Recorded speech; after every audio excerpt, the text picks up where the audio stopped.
ఈ దేశంలో గోవును రక్షించమంటారు, స్త్రీని శిక్షించమంటారు. అవునా?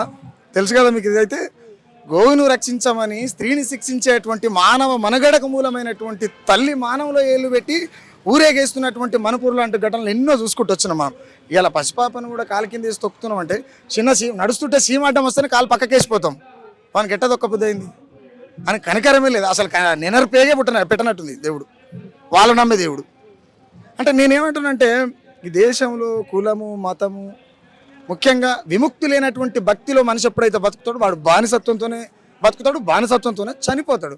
కాబట్టి నేనేమంటే చెదలుకు పుట్టిన పుట్టకు పూజలు, నేల పాలాయ పాలధారలు, ఆవు మూత్రమే అమృతమంటూ ఉచ్చకు దోసిలి దాపే కొందరు, మైల బట్టిన జాతులు నీటిని ముట్టిన పాపమేనని కర్కశంగా నరికి సంపుతూ కత్తుల దాహం తీర్చుతున్నారు. నిజంగానే ఒక సాగలి కులస్తుడో లేకపోతే మాల కులస్తుడో మాది కులస్తుడో గౌడ కులస్తుడో కింది స్థాయి అణగారిన వర్గాల ప్రజల గుళ్ళకి రావద్దు అనుకున్నప్పుడు ప్రతి ఒక్క గుడి పునాదిలో మైలబట్టిన చెమట సుక్కల వాసన ఉంటుంది కదా. ఇదే సాకలైన రజక కులస్తుడైనటువంటి తను తన కన్నీళ్ళని సున్నం చేసి గోడకేస్తాడు కదా. ఆయన కన్నీళ్లతోని వన్నెలొలుకుతున్నటువంటి గుడికి ఆయన పోవడం అరిష్టం అవుతుంది, ఆయన పోవడం అంటరానితనం అవుతుంది, ఆయన పోవడం వివక్షత అవుతుంది.